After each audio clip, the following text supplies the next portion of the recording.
Hey, good afternoon. We'll get going in just a second.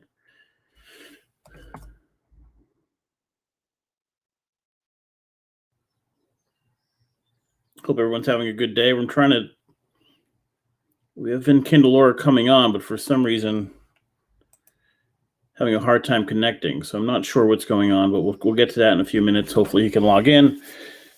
Just reading an article in the Hartford Courant from this morning on some of the laws being proposed on affordable housing and zoning. It's just pretty amazing. But in any event, I hope everyone had a great day. I just want to make sure we can get Vin on here.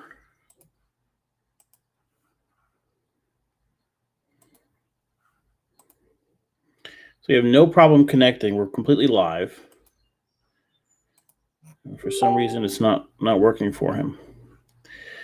Well, this isn't good. All right, he's going to try another browser. Okay, we'll have him on in a few minutes. But we'll talk about his role as the minority leader in the House, which he started recently, and some of the laws that are being coming up in the legislature. It's an interesting change from so much of what we typically cover in Branford and in Guilford.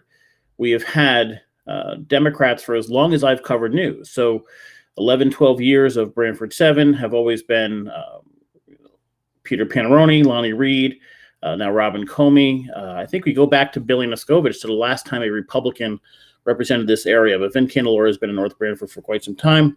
And I see him. Hey, Vin, how are you? Hold on. I'm going to bring you live right now. Vin, how are you? I'm doing well, thanks. How you doing? Safari worked? It did. I switched over the browser. I was just explaining how, I started Branford 7 11 years ago or so, and I've only covered, I've obviously moderated many debates, and we've had, Cindy Cartier and those types of things run, but we've never had anybody elected in Branford or Guilford. You have some of Guilford, a small section of Guilford, but it's nice to get a different perspective on what's happening in the legislature and that sort of thing. So first of all, congratulations. You are a leader in the House this year. It's a new position for you. How's that going? It's interesting. I mean, it's really challenging under the COVID world and doing things virtually. But, I was fortunately a deputy for so long and involved in the screening process and the floor operation. So I think that experience has been helpful in transitioning with the new leadership. And I think it's worked out quite well. Okay, so when we have Democrats on, because they're the majority, we get to talk about all the things they're trying to get passed. When we talk about Republicans, often because the minority, it's things they're trying to fight. So I want to start off by asking you first, is there something this session, before we get to zoning laws and taxes and COVID, is there something this session you're working on to pass by the end of this session? Yeah, I mean, there's a number of initiatives that our House Republican caucus put forth. It is one of the things that I want to make sure is that we're not just opposing proposals, we're actually offering alternatives. One of the things that we're really working on is the impact of distance learning and how education is delivered going forward. So to the extent that we may see this virtual learning world continue, we want to make sure there's certain parameters put around it. We want to address the snow days issue. We want to address special education and how those programs need to meet a child's needs, virtually. And in addition, looking at using some of the COVID money to provide some robust education for the summertime in order to make up for the educational gap that's really been caused by COVID, because schools that were in person, my daughter was in person from day one. She had a very different educational experience than my son, who was hybrid and at home distance learning. And I could see the disparities. It's just not equal. And Massachusetts actually has a good model where they use a private company that children can, it's an online platform versus, a teacher teaching through the computer system. It's designed for online learning. So those kids that might need online learning next year because they might be immunocompromised, we want to make sure they're getting just as a robust education as the ones that are in person. Okay, so talk to me. You mentioned summer. how would something like summer education work? So, I mean, right now we have children that are chronically absent. I think in New Haven, there's 6,000 kids chronically absent. Statewide, we have like 16,000 kids that are never enrolled this year. So there are programs that we should be offering, summer programs for children. And whether it be the whole district offering it or through the adult education programs, we should be looking at. And then additionally, online platforms. Some of these programs that are out there, like the Pearson Group, they offer different educational platforms for kids. So you're not talking about like mandatory through the district, but options for parents if they feel their student may not, or son or daughter may not be up to snuff for the next year. That's right. Interesting. Okay. Because we have, as you know, Branford was one of the last schools to go back to school. That was a significant issue here in town. And compared to North Branford, that was one of the common refrains. The superintendent did mention particularly summer, and that became a whole other issue on who wants that or who doesn't. So if the option's here, that could be an interesting option for them. Yeah. Okay, good. So I just didn't want this to be, hey, we're fighting everything Lamont's doing. Here's some things that we're working on. And that's a good thing, education throughout the summer. So let's jump right into some things that are the most talked about issues. In Branford, along the shoreline, I'm hearing about zoning issues almost constantly. We seem to have this almost less Democrat-Republican and more of city versus suburb issues happening when it comes to zoning. There's multiple laws. The Hartford Courant had a detailed article this morning on 4 or 5 different laws that are impacting this. Talk about some of those laws, maybe concerns that you have, and where you see those things happening or going. Yeah, I mean, this whole movement to have like a statewide zoning platform, I don't think is a good idea. And it's interesting. I mean, I think it almost potentially creates a divestiture from our cities versus an investment. But I do think there's value in the state supporting housing developments, for instance, that are around the transit-oriented districts. So I represent part of Wallingford. When the Wallingford train station was renovated, and that went online for the Springfield line, there was talk, and there continues to be talk about developing housing around that train station in Wallingford. And that type of a project makes sense. But what the legislation is trying to do is sort of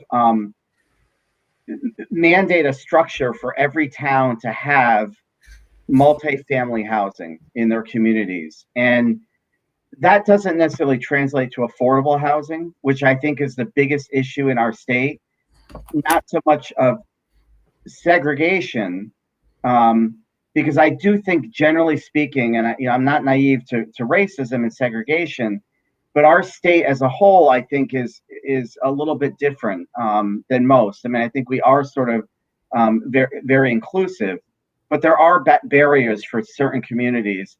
Just speaking to North Branford, a third of our land is all regional water authority, and the town purchased a lot of green space to protect the watershed. Under these zoning regs that would apply to North Branford the same way they would apply to New Haven, they would be financially punished if they didn't develop or allow for certain developments in the town for multifamily. So I think, getting back to the state plan of conservation and development, that type of a program made a little bit more sense because it allows for each and every town to show where their development programs are and to submit that to the state for approval. And based on that state plan of development, the state invests in initiatives. So you could identify where water and sewer make sense to allow for more denser development or maybe for more affordable housing. The bill is just too rigid, I think, in order to allow for that type of flexibility to take place. But I think by and large, like Eastern Connecticut is a very different, I mean, Fairfield County is probably the most unaffordable place in the state, just by virtue of its proximity to New York City. And that's what it really comes down to, is how do we make it more affordable for people to live in those communities? Eastern Connecticut is a lot cheaper of a housing market. They don't have the affordability issue that we see down there. So let me ask you, Fairfield County, certainly, obviously high end as you get to the Gold Coast, what have you, but that's also the largest portion of our income tax base. Right. So does it make sense to put lower income or lower property values in those towns where that's the money that's coming, that's funding the ECS dollars to New Haven, into Hartford, into the inner cities? Does that make sense overall as a concept for the state? It could. If you look at along the transit districts, it comes down to rental properties. We're told that the younger generations want to live in the cities, so making sure that there's good affordable rents in New Haven, in Norwalk, in Bridgeport, in Stamford might make sense. And that's not really what this zoning proposal does. It's sort of a sledgehammer. So I think it is. You're right. It is about there are certain communities that are wealthier than others, and that people are going to move there because they can afford to pay $1 million for a quarter-acre home, and that's naturally going to be there. But also at the same time, making sure that we have those rental properties. And frankly, I do think that it should be around the cities, because we want to build our cities back up. And in the world of COVID, I feel like cities are going to be divested rather than invested in, because no one wants to live in dense housing anymore. Okay, so we mentioned some of these new laws have to do with, maybe not have to do with, but one of the logic for them is racism and segregation. Now we're sitting through George Floyd's trial right now. We all remember what happened last year. As the minority leader, is there something or stances by the GOP that they're taking to try to address segregation in the state, or inequality, racial inequality? Well, I think generally there are proposals that we do look at, like when it comes to education. I mean, that is one of our pushes, because if we don't have literacy at a young age and we don't have a good educational foundation, children are not going to succeed. And so that is one area that we're really trying to push. And I think generally speaking, I think the criticism I have on Republicans is, for instance, when the Asian American community started seeing violence against them, I think it's important that we as a caucus stand out against that violence and that racism. And I think that sort of de-escalates it from being political. And so very early on, I've tried to make statements on that issue and on other type of, hate-based statements. So our party is looked at a little bit differently. But I think that there are some undertones. There is certainly racial issues. But I think, like, for instance, we're hearing about racism as being a public health crisis.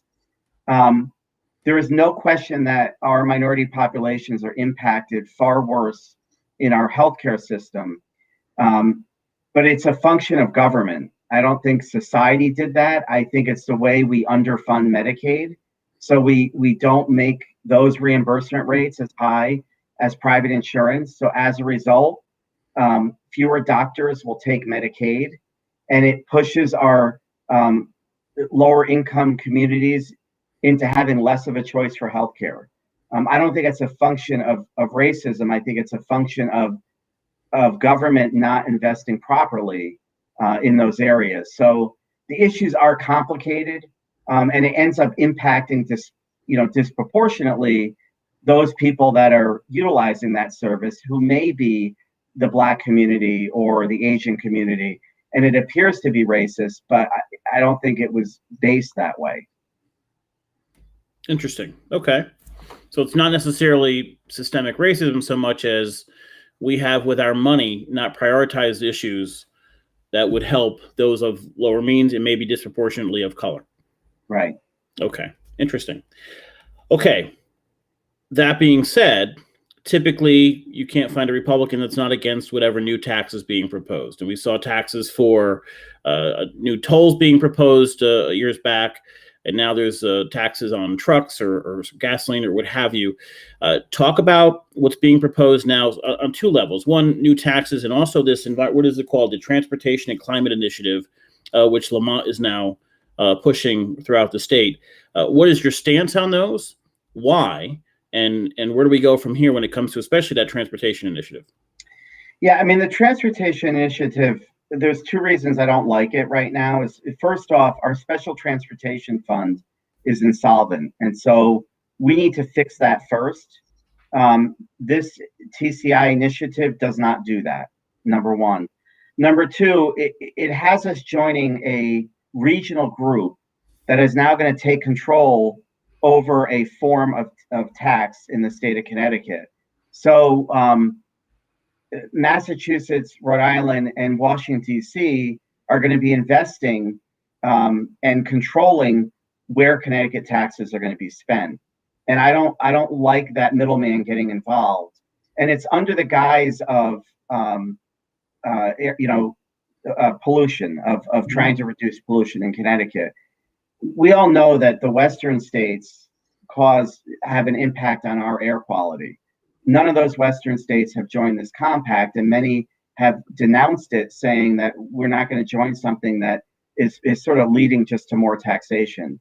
So I'm not convinced that that's the best use of money, the best resources. The mileage tax on trucks already spend a significant amount of money, and it's almost impossible to tax based on mileage.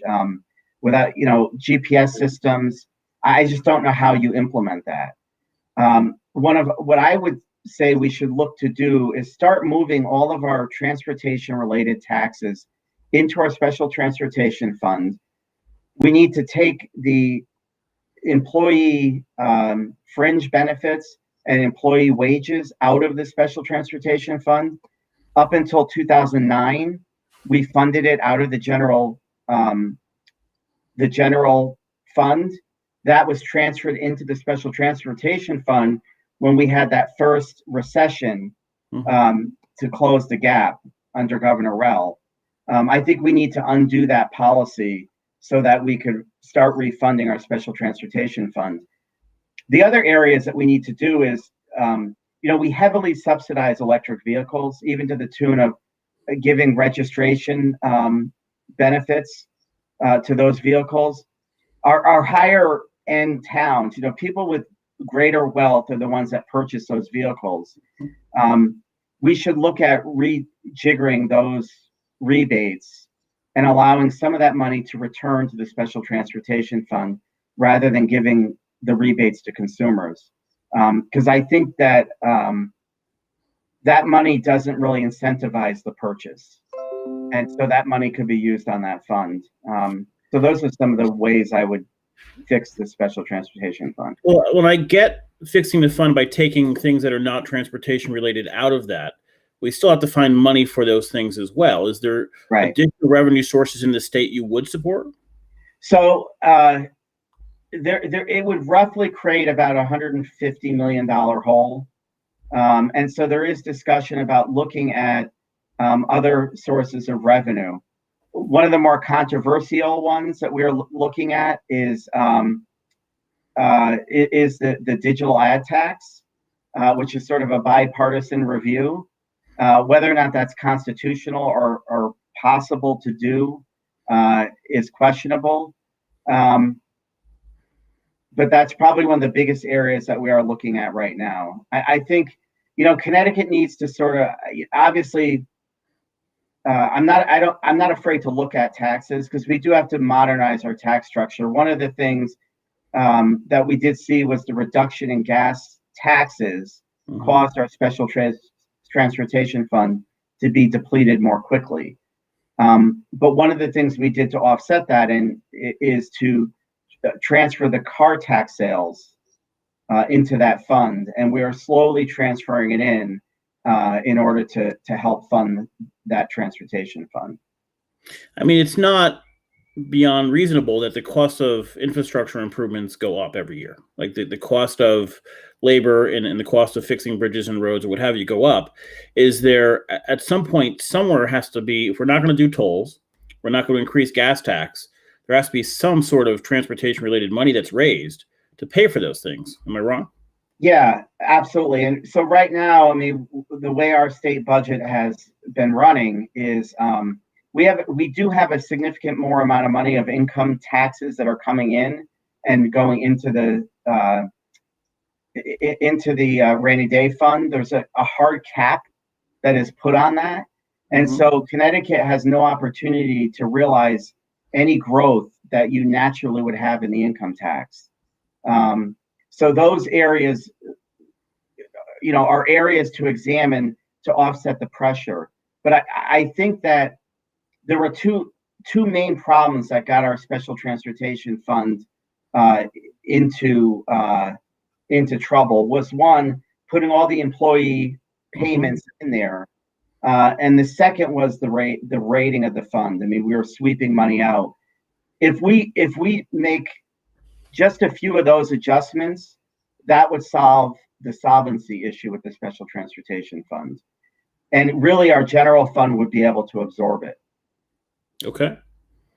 I'll trust you on that one. I don't know enough about the general fund and what's coming in this year. You've seen the numbers, but it would, if that works, it works. We'll look at that another day. Now, you talked about the digital tax, which impacts people like me a little bit. So we'll talk about that. Google, Facebook, things of that nature. Is there support in your caucus for that? There are people in the caucus that support it. It's questionable whether it's constitutional or not. So I'm actually learning more about it as we speak. I had a call yesterday. Maryland instituted it. I think they're the only state in the country to do it. That's in court now, right? It is in court, and so it's sort of a marginal stream to take a look at. And I think, for the next 2 years, Connecticut isn't going to need to look so much at taxes because of all the federal revenue that has come in. So I don't think we're going to see a lot more conversation about tax cuts for people of the property tax credit that Sean Scanlon is championing. Those are the type of opportunities that we may have. But I will say also, we reduced the sales tax on boats a number of years ago, and we are seeing revenue doubled when we actually cut the sales tax in half because people started returning to Connecticut to purchase their boats. Yeah, that makes sense. They used to leave the state to purchase those large boats. Yeah, right. Absolutely. So there might be ways to actually cut taxes, increase revenue. So correct me if I'm wrong, you support the child tax credit that Scanlon's putting forward? I generally support the concept of it. Paying for it is going to be a challenge because my understanding is under the federal laws for getting all of this COVID money, we cannot reduce taxes. So I believe those type of tax credit programs are viewed as a tax cut, and therefore there needs to be a tax increase to pay for it. So let's put you in an interesting situation. The President of the United States is now putting out what is essentially a $2 trillion infrastructure bill. That will likely help Connecticut. That's federal money that will come to Connecticut for hopefully not just buses, but trains and other infrastructure projects. Yet, he's a Democrat and he's the President of the United States. Where would you stand on that sort of bill? I mean, I generally believe that we need to invest in infrastructure, and it always is about the devil's in the details, how it does get paid for. I cringe a little bit with increasing corporate tax rates, from 21% to 28%. We have to kind of tread lightly on which industries, how they're impacted, especially coming out of COVID. Our financial markets did really well. The healthcare industry is doing really well. Hospitality, not so much. So we just have to be careful with our tax code. But obviously, generally speaking, I think Connecticut would welcome any type of infrastructure investment. And I also would support, though, in conjunction with that, we need a transit authority in our state because, I served on the bonding committee when we voted to approve the Wallingford-Springfield train line. And I actually, despite it, affecting my district, I had voted against that funding because nobody could show me how a Wallingford Springfield line is an economic driver. And meanwhile, we fail to invest in our New Haven to New York line and the bridges that are associated with it. And the time to get to New York has doubled almost since I was a kid. We used to be able to get there a lot quicker, but the age of our bridges, the train has to slow down because of it, can't go as fast. And that's where we should be investing our money. So a transit authority would help prioritize what we're spending on rather than leaving it up to, the elected officials who make political decisions, not good investments.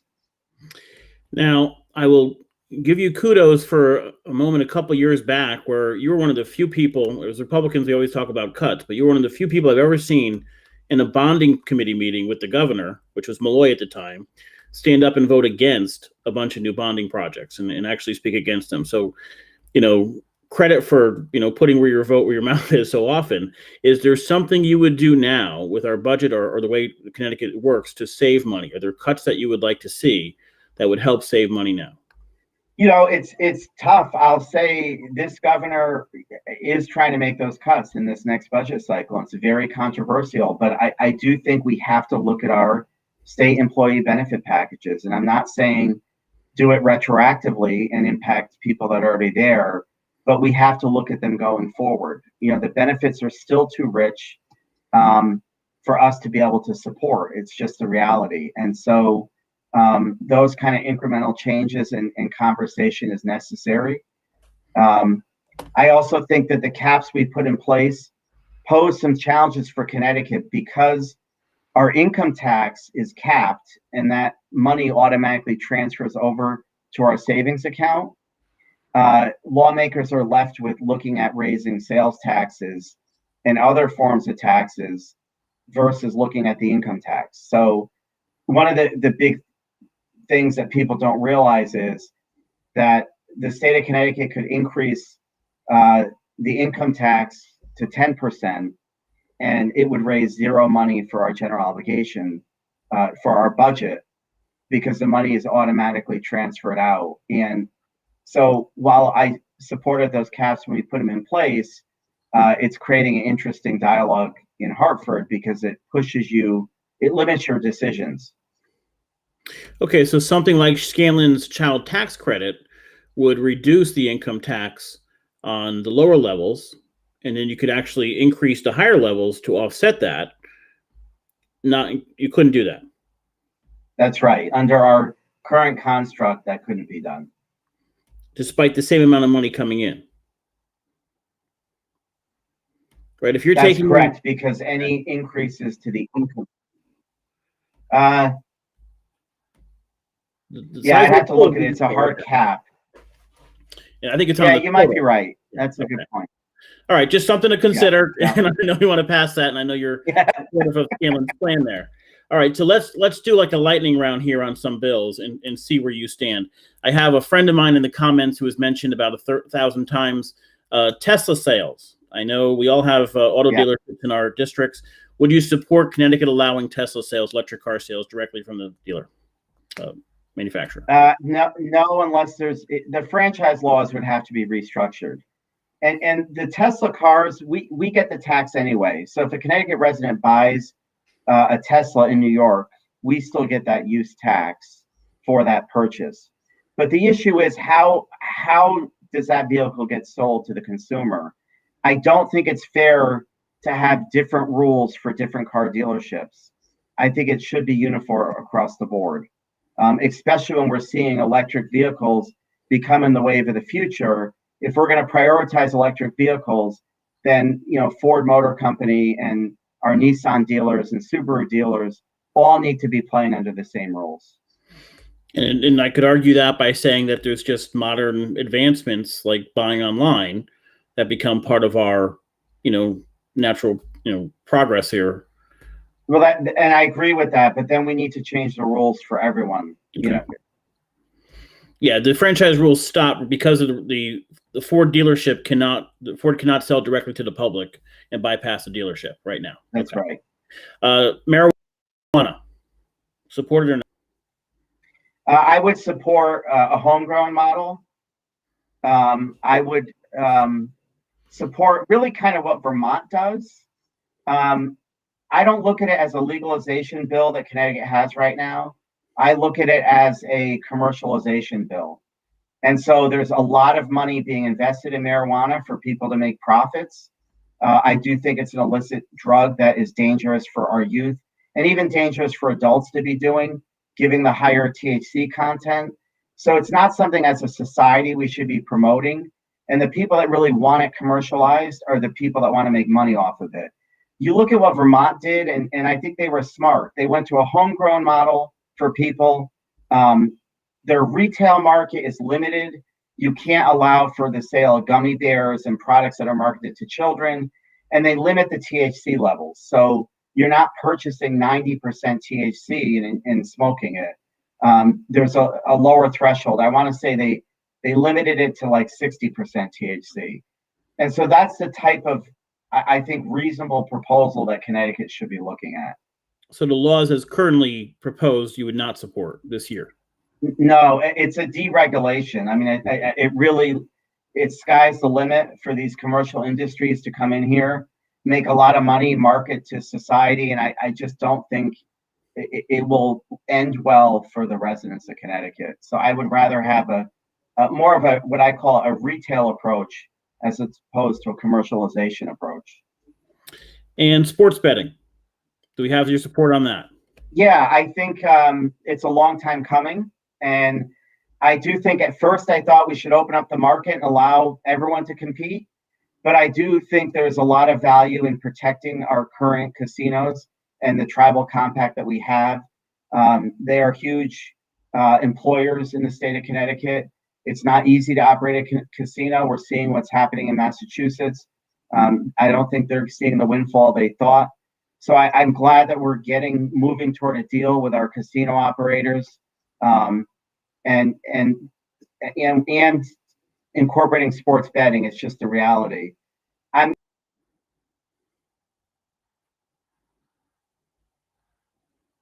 think we just lost Vin.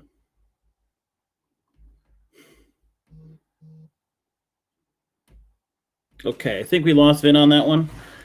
It's not the end of the world. We did go for about a half hour with him, but it looks like we have his support. Oh, there you are. Okay, hold on one second. We have him back. Sorry. Back there, no problem. Okay. So sports betting, we're basically for. Yes. All right. So a final question, Vin. You know, through COVID, and at some point next year, we're going to have an opponent for Ned Lamont. And looking at the job that he's done, we've had an issue with executive orders and issuing those. Obviously, you oppose some of those, I think, almost on principle more than the exact orders themselves. Yeah. How would you rate the job Lamont has done through COVID? I think he's done a good job overall. I think that it's certainly not easy. You know, I'm glad that they lowered the vaccination rates to 16-year-olds. I think it made it a lot cleaner. It allowed for people who need the vaccine quicker to be able to get it, so that those of us that can wait, we can wait our turn. I think overall, it has not been an easy road, and I think that he has done a good job. All right. Well, on that note, I want to thank you for coming on. It's the first time being on this, so we'll make sure it's not the last, and we'll have you on a little more often. Maybe right after the session, we'll have you on again and get your thoughts on what happened, what passed, what didn't, and go from there. But I very much appreciate you coming on, and thanks for your input. Anytime. Thank you. Thank you. Take care. Okay, so, glad we had an opportunity to go over some of those things with Vin Candelora. We had never had him on before. An interesting view on some of the issues that we looked at. Scanlon said when he was on the other day that marijuana was not a sure thing, and we can see why. Doesn't look like it'll have Republican support, and I know there's a lot of Democrats that are not for that. Looks like we have support for sports betting, which is a good thing. I'm personally happy about that. I question the mentality. We have franchise laws when it comes to Tesla. There's also this concept of time passes and technology gets better. So it's an interesting question, but he's against that. So are many Democrats as well. It almost has no chance of passing. He was in some cases complimentary of Lamont, which I actually think Lamont has done a good job. Many of the people most critical of Lamont are the Democrats, the further left-leaning Democrats. So I appreciate having him on. I thought that was very helpful to go over some of the things that are important to him. Taxes. I don't see, a ton of areas to pick up money. That aspect of income tax is interesting because as Sean talked about his child tax credit, if you're not going to take in that revenue from the lower levels of income tax and you raise the higher level, you still can be under that threshold that you can use as part of the budget. And that makes a lot of sense. So I'm not saying Candelora agreed with that, but if the cap, and what they're saying is this, income tax comes in, and because they wanted to make sure the rainy day fund got filled, they said you can only use a certain amount of that income tax, and anything over that threshold has to go to the rainy day fund. The problem is when you have years where a lot of income tax comes in, there's a lot of revenue, or the market's good, and right now Wall Street did great. There's a lot of income tax coming in. You have all that extra money that you want to use for other areas, and you can't.